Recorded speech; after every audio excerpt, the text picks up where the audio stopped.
We plug in our outlets, we lock the back door. We're gonna do our own dishes, pile clothes on the floor. Our bank account's separate, our beds are the same. She'll take my affection, but she won't take my name. And I make dinner for one, that's mostly my plan. Coors Light from the bottle. Hey, what's up guys? Thanks for tuning in again.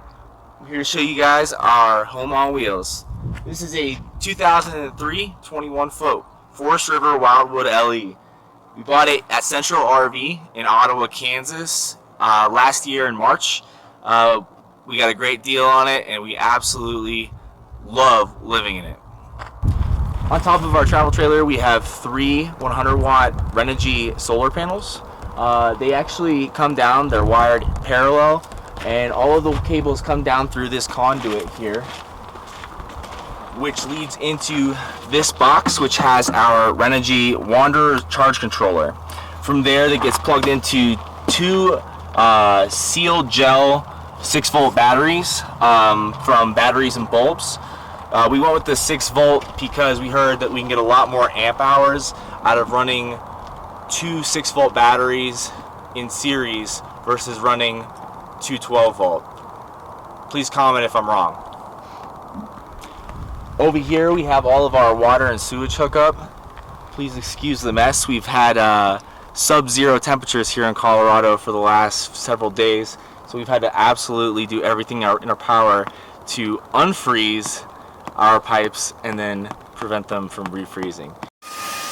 Our door is frozen.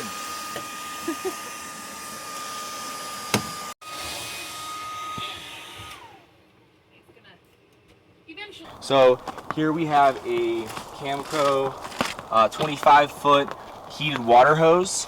The thermostat here picks up if it's anything below 40 degrees and will turn on from the set power supply and start warming the hose. The problem that a lot of people run into is this area right here is not heated, so you have to insulate it very, very well. This is where we had our big freeze 2 days ago. Over here we have our RV sewage tube underneath this old recycled billboard. Underneath it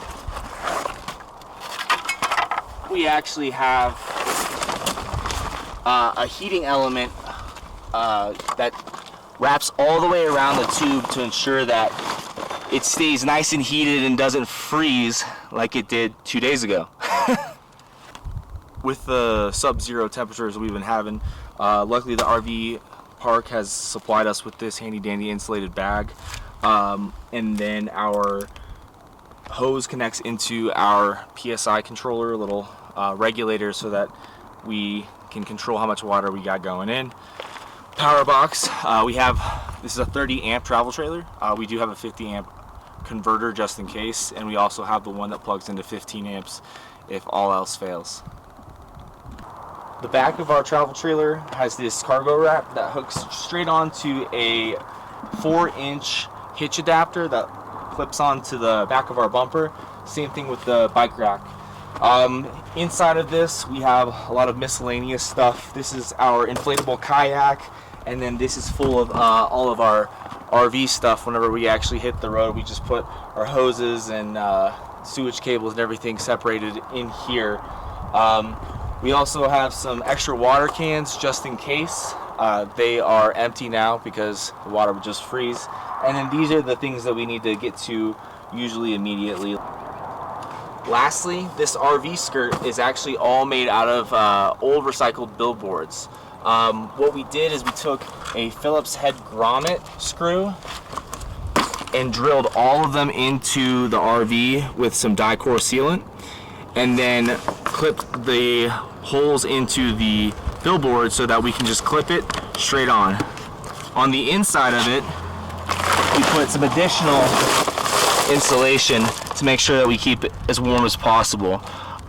Underneath the RV skirt, we run a chicken hatchery heat lamp just to keep all the tanks as warm as can be during the winter. I'm gonna take you guys inside now and have Jessica show you the rest. Oh, hey guys, come on in.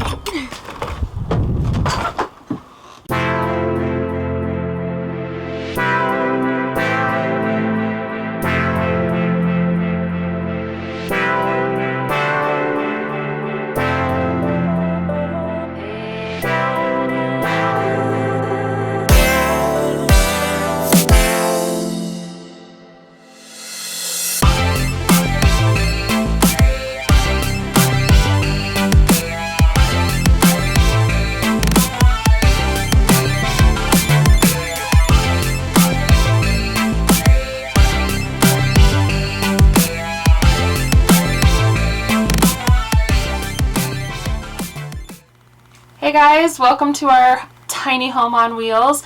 It's not very big, but we're going to give you a full tour, kind of tell you what it used to look like, what used to be here, and then what we did to it.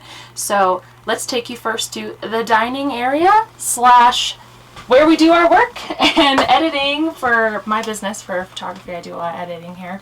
But yeah, before this thing was a bench table, like the standard RV trailer tables.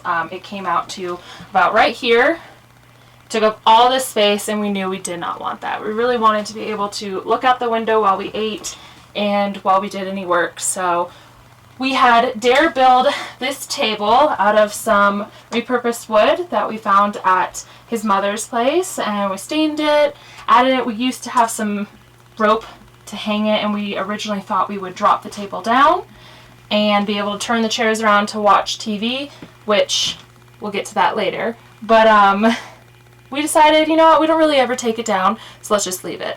So yeah, we just turn these chairs around when we do feel like watching something on the projector screen, which we don't have a television. So next is an extension that we actually were going to get rid of when we were originally redoing the trailer, but we thought the extra storage plus down at the bottom is actually where we have our cat litter box in a little cubby, so our dog cannot get to it and we don't smell anything. It's like a perfect little space for a cat. Up at the top we just have all different kinds of storage, pots, pans, extra miscellaneous stuff, dog food, cat food. And then we decided in the kitchen area we were going to open up the cabinets because we really like that look. It might not be very functional when we start moving a lot more, but so far the one move we did with it was fine. So we'll see how that goes. And then we have our kitchen. It is pretty small, but I love it. It does the job, and it really helps, like tips for living in an RV. To add extra storage, not only do you hang things up on the walls, which is exactly what we did, but using like a cutting board or any kind of block to cover your sink for extra space. You can also use it, some people use it on top of their stove. We don't, we just leave our skillets and pots out. We also have magnetic strip for our knives and a magnetic spice holder, which is super helpful. We still do have a spice drawer. Unfortunately, that has not been emptied, but we put some here and it helps. Now let's move to the bedroom. Such a far walk. This is our little bed. It is a full-size bed. We actually did downsize when we moved in here, but it actually has not been an issue. We have our cat and our dog sleep with us every single night. It can be a little cramped sometimes, but for the most part, it's very comfortable. And we also have, in the corner, we have a wall of masks that Dare has collected during our international travels. It's become a big thing of his to collect these masks when we are traveling in foreign countries. So we had to have them up on the wall. It's kind of important to us, so we had to have it. So over here in this little corner we have our second sink. It is technically our bathroom sink, but it is really useful when we're both brushing our teeth and we want to use the sink at the same time. It's perfect. We did this a little bit later than the rest of the trailer. We did the refurbish to this area when we got to Colorado because it wasn't as big of a priority, but after we did it, I'm so thankful we did, and this sink really gave us a lot of extra space because the old one was huge, there was no countertop, and plastic. It was really ugly. So glad we did this, and kind of like my little Pinterest dreams over here in this corner. So last we have our restroom, which we actually do have. We have actually a lot of people ask us about that, how we shower, go to the restroom. We have a full bathroom, so come on in. So welcome to our tiny bathroom. Yeah, we have a toilet, we have a bathtub, which actually is a bathtub, which we've never taken a bath in. That's for a very small person and we would not fit. It's pretty basic. It's a bathroom. So, yeah.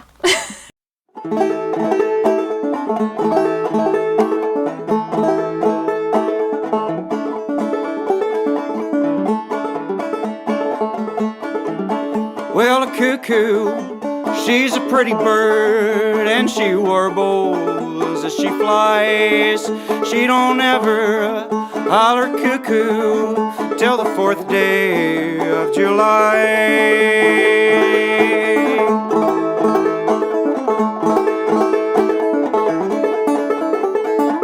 Jack of diamonds, Jack of diamonds. Alright guys, thanks so much for checking our tiny home on wheels. We hope you loved it. And we will have another video coming to you next week from our trip to Black Canyon of the Gunnison National Park in Montrose, Colorado. So stay tuned for that. Also, like and subscribe because we really would love your support. And yeah, we'll see you next time.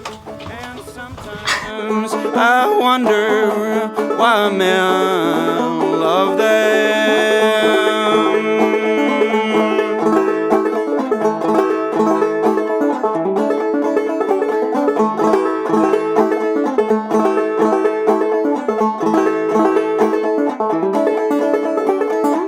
My horses ain't hungry, they won't eat